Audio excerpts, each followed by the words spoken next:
अस्सलामुअलैकुम नाज़रीन, धरती टीवी में भलीकार मां आहियां मंज़र अज़ीज़। सब खां पहिरियां शामिल कंदासीं हिन वक्त जूं हेडलाइंस।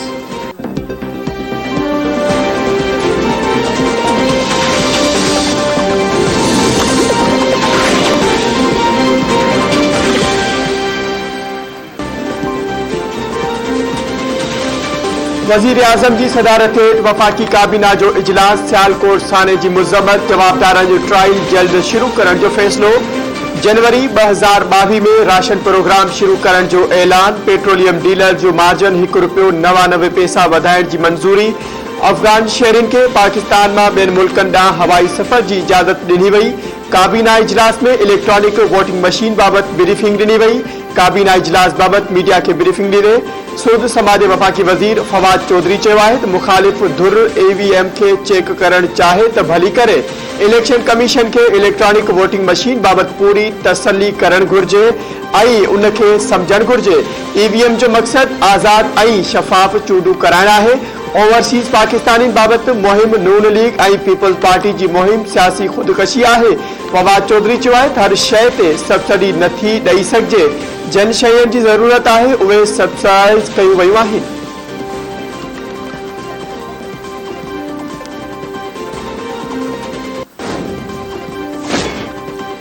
मुल्क में हाणे जंहिं बि दीन ऐं हज़रत मोहम्मद मुस्तफ़ा सल्लल्लाहु अलैहि वसल्लम जे नाले ते कंहिं ते ज़ुल्म कयो उनखे बख़्श न कयो वेंदो।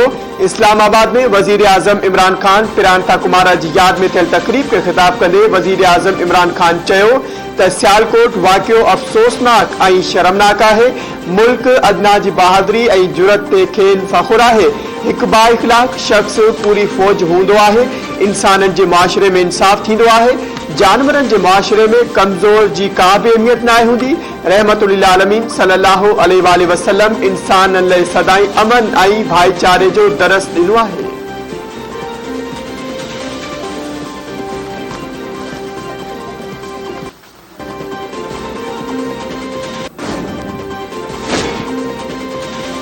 गिलगित बल्तिस्तान के अगूणे चीफ जज इस्लामाबाद हाई कोर्ट की तोहिन अदालत वारे नोटिस ते लिखत में जवाब दाखिल कराए छॾियो।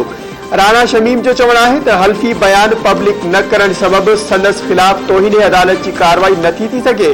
हू पंहिंजे हल्फी बयान ते कायम ऐं साकिब निसार खिलाफ बीहण लाइ तैयार आहे। चीफ जस्टिस अतर मिनुल्लाह रिमार्क्स ॾिना त जजन ताईं कंहिं बि पोइ नथी मिले। अवां जजन खिलाफ इंक्वायरी पिया चाहियो।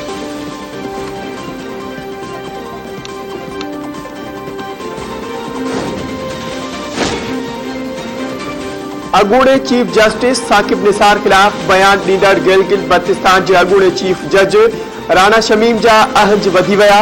एडवोकेट जनरल जो चीफ कमिश्नर इस्लामाबाद के ख़त। राणा शमीम जो नालो ECL में विझण जी दरख़्वास्त। राणा शमीम खिलाफ तोहिन अदालत जो केस हली रहियो आहे। खेस ॿाहिरि वञण खां रोकियो वञे।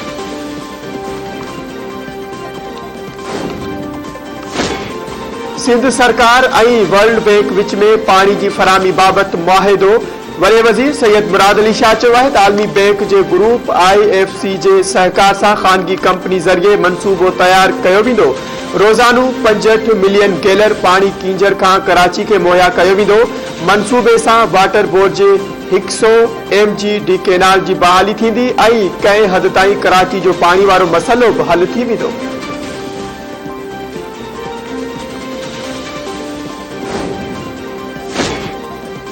नेब chairman Javed Iqbal public accounts committee आडो पेश।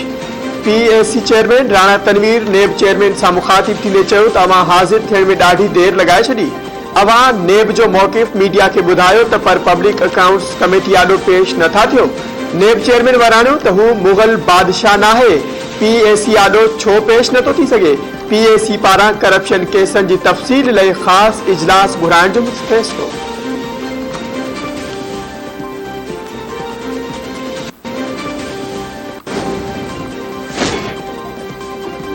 अदालत का मथाऊ कतल कुरान सुन्नत ऐं पाकिस्तानी आइन के खिलाफ आहे। सियालकोट सानियो मुल्क लाइ बदनामी जो कारण बणियो।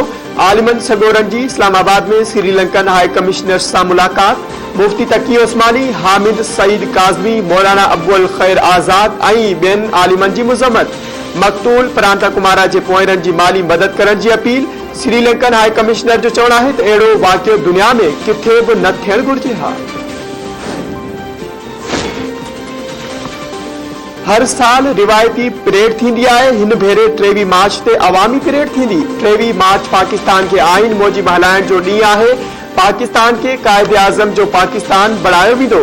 नून लीग अॻवान एहसन इक़बाल जो चवणु आहे त धांधली करे मुल्क ते मड़ियल हुकूमत जो जदोजहद सां ख़ात्मो आंदो वेंदो। मुल्क जे मुस्तक़बिल जो फ़ैसिलो 22 करोड़ आवाम कंदो।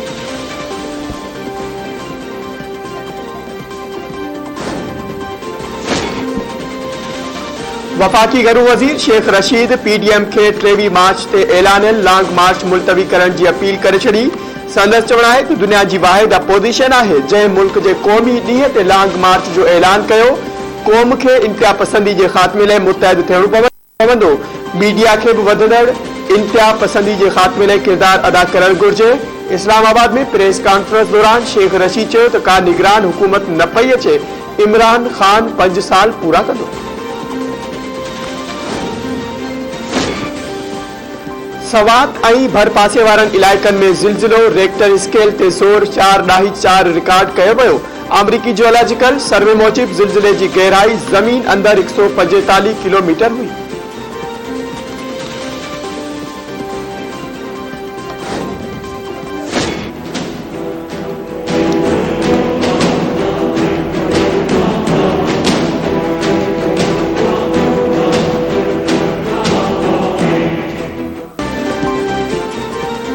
के इलेक्ट्रिक के वापेदारनि लाइ बुरी ख़बर। कराची में बिजली 3 रुपया 75 पैसा महांगी थी वई।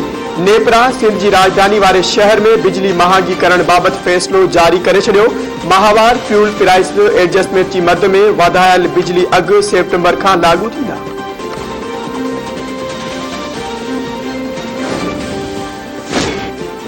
Karachi colleges teachers housing society जी ज़मीन ते कब्ज़े जो केस। Chief secretary Sindh, commissioner Karachi, DSBCA ऐं रेंजर्स IG सिंध पुलिस के नोटिस जारी। एडवोकेट जनरल सिंध बि 21 दिसंबर ते अदालत तलब। दरख़्वास्त गुज़ार मौक़िफ़ इख्तियार कयो आहे त 1975 में अलाट कयल ज़मीन ते कब्ज़ा करे अफ़गानियुनि खे आबाद कयो वियो आहे। अदालत खे कब्ज़ा ख़तम कराइण जी दरख़्वास्त।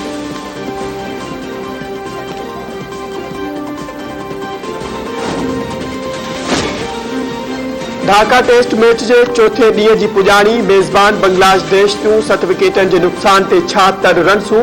पाकिस्तान सां स्कोर बराबर करण लाइ अञा बि 224 रन्स जी ज़रूरत। क़ौमी टीम 4 विकेटनि जे नुक़सान ते 300 रन्सूं ठाहे पंहिंजे पहिरीं इनिंग्स डिक्लेयर करे छॾी। बरसात सबबि ड्रा नज़र ईंदड़ मैच जो सुभाणे आख़िरी ॾियारे नतीजो निकिरण जा इम्कान।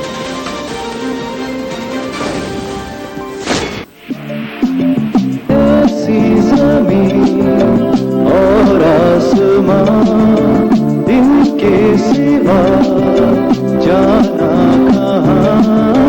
बढ़ती रहे ये रोशनी, जलता रहे ये कारवां।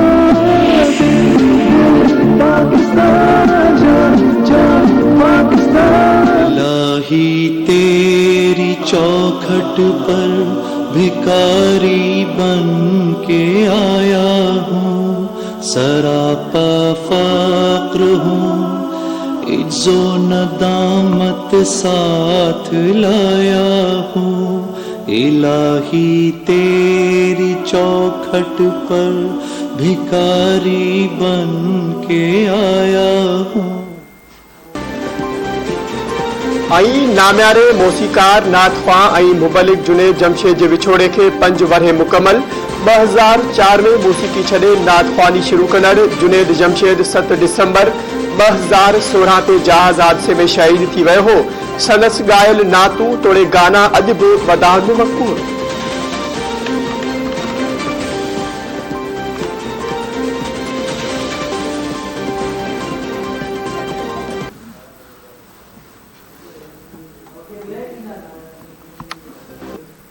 नाज़रीन, ही हुयूं इन वक़्ताई जूं ख़बरूं।